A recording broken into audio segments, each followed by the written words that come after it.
En el caso de Luz y Fuerza del Centro, como ocurrió antes también con el caso de Cananea, la Junta Federal de Conciliación y Arbitraje, que se ha convertido en uno de los enemigos fundamentales de los trabajadores, que no tiene ninguna autonomía, ninguna independencia, que hace lo que le ordena al secretario del Trabajo, pues efectivamente en una sola audiencia desahogó todo el procedimiento, a cuyo efecto rechazó todas y cada una de las pruebas que ofreció la parte trabajadora. Estamos hablando de mineros y estamos hablando de electricistas en cada uno de los procedimientos, y dictó resolución dando por terminadas las relaciones individuales y colectivas de trabajo y el contrato colectivo de trabajo, que esto encierra la verdadera intención del decreto de extinción.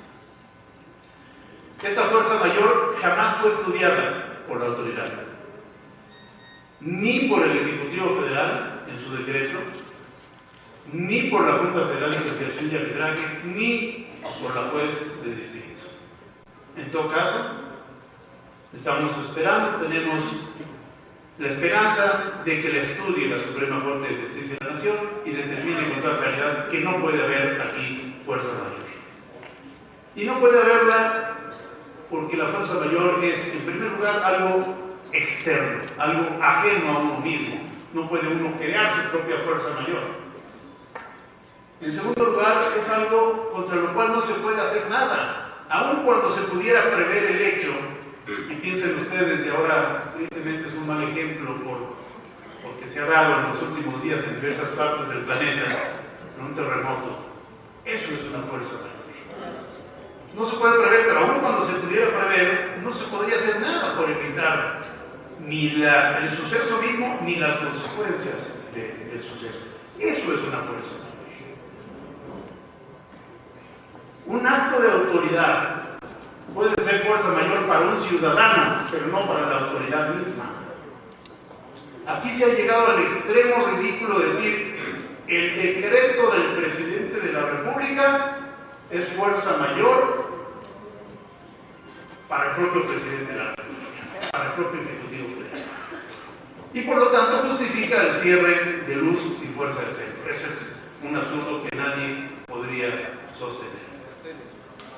Un quinto punto es el de la sustitución patronal. Suponiendo sin conceder, como nos gusta decir a los abogados, que efectivamente hubiera justificación alguna, que claro que no la había, para extinguir a Luz y Fuerza del Centro, es obvio que los servicios de distribución, la poca generación que tenía Luz y Fuerza del Centro, pero sobre todo los servicios de distribución de energía eléctrica en el centro del país, es algo que no se puede dejar de prestar. Y no los puede dejar de prestar el gobierno mismo, porque hoy por hoy, y esperemos que resista nuestra Constitución a los embates neoliberales, hoy por hoy el servicio de energía eléctrica está a cargo de la nación. Sabemos que hay violaciones también en ese sentido, pero ahora no vamos a detenernos en ellas. El propio decreto señala que se va a hacer cargo Comisión Federal de Electricidad, que es el propio gobierno. Se hace inmediatamente una transferencia de todos los bienes esenciales afectos a la explotación que estaban a cargo de Luz y Fuerza del Centro a la Comisión Federal de Electricidad. El mismo día de publicación del decreto, se celebra un convenio a los pocos minutos de este día, por el cual Comisión Federal recibe todos estos bienes, cables, subestaciones, equipo motriz, plantas, pues todos los bienes de Luz y Fuerza del Centro para poder seguir prestando el servicio público de energía eléctrica. Esa es la definición de sustitución patronal. Es la transferencia de los bienes esenciales afectos a la explotación con ánimo de continuarla. La transferencia por cualquier título, por compra, por venta, por herencia, por transferencia gubernamental, por lo que ustedes quieran. Por eso insisto, en el peor de los casos, de justificarse la extinción de Luz y Fuerza del Centro, se habría dado automáticamente la sustitución patronal para que a partir de ese mismo momento, Comisión Federal de Electricidad se convirtiera en patrón sustituto de Luz y Fuerza del Centro, respetando, y esto es lo fundamental, todos los derechos individuales y colectivos de los trabajadores de Luz y Fuerza del Centro.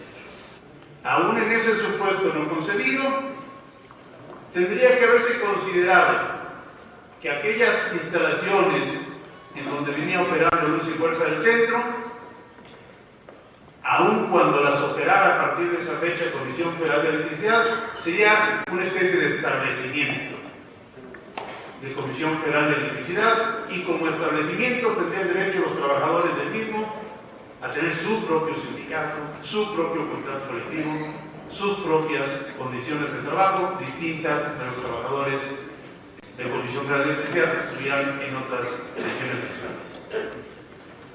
Este fue otro de los temas que se planteó en el amparo, que está planteado, que tendrá que resolver la Suprema Corte de Justicia de la Nación, pero que la jueza de distrito también consideró improcedente. Y dejo para el último, el sexto de los puntos que elegí para platicarles en esta reunión, en esta sesión, y es el que tiene que ver precisamente con los derechos colectivos. No hemos visto instalaciones distintas en la prestación del servicio público de energía eléctrica en el centro del país. Lo que sí hemos visto es una gran ineficiencia para prestarlas. Lo que sí hemos visto es la sucesión de muchos accidentes. Lo que sí hemos visto es que si se criticaba Luz y Fuerza de no ser suficientemente productiva, Comisión Federal de Electricidad ha hecho mucho peor la tarea.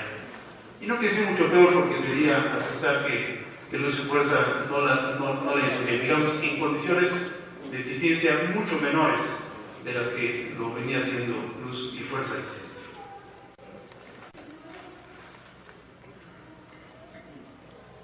Lo único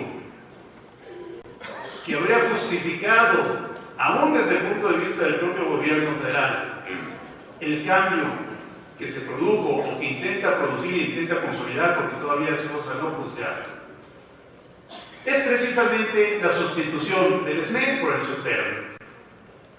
Es precisamente la sustitución de un sindicato combativo, de un sindicato que a lo largo de 95 años ha luchado por las condiciones de trabajo, que ha luchado también por la democracia de este país, que ha luchado por el respeto al derecho de huelga, por la negociación colectiva, por los derechos de sus miembros activos y jubilados, por un sindicato que siempre ha estado a modo del gobierno. Me lo comentaba en una reunión hace unas semanas el senador Porfirio Muñoz Ledo. Decía, y es muy interesante recordar este concepto, el Sindicato Mexicano de Electricistas se le dejó con libertad desde aquellos años porque había que poner hasta aquí a las empresas extranjeras que prestaban el servicio de energía eléctrica en la Ciudad de México y sus alrededores. En cambio, el SUTER fue apapachado siempre por el gobierno porque siempre representó a los trabajadores de una empresa que era del propio gobierno. En alguna medida, y no quiero decir que aún con la autoridad moral de don Porfirio Muñoz Ledo, pueda yo aceptar, digamos, al 100% esta diferencia como única explicación, que no es la única evidentemente, de las diferencias que hay a su vez entre el SNE y el SUTER, pero no deja de ser interesante desde la perspectiva del propio gobierno. En otras palabras, lo que rescato de eso es que el SUTER ha sido un sindicato independiente, ha sido un sindicato autónomo, ha sido un sindicato responsable con la prestación de un servicio esencial para la comunidad, en tanto que el SUTER ha sido un sindicato que ha respondido a los intereses del gobierno, y eso es lo que el gobierno de Felipe Calderón no quiso conservar, no quiso mantener. Por eso no se abre la posibilidad de la sustitución patronal, Por eso el gobierno no piensa en la más mínima posibilidad de que el SME persista en la representación de los trabajadores, así sea con Comisión Federal de Electricidad. Porque, insisto, la verdadera intención, la única intención del decreto de extinción de Luz y Fuerza es acabar con el Sindicato Mexicano de Electricistas. Hoy en día, la decisión está en manos de los ministros de la Suprema Corte de Justicia de la Nación. El gobierno federal ha violentado la ley, los electricistas la han respetado. De que la sigan respetando depende de que la haga respetar la Suprema Corte de Justicia.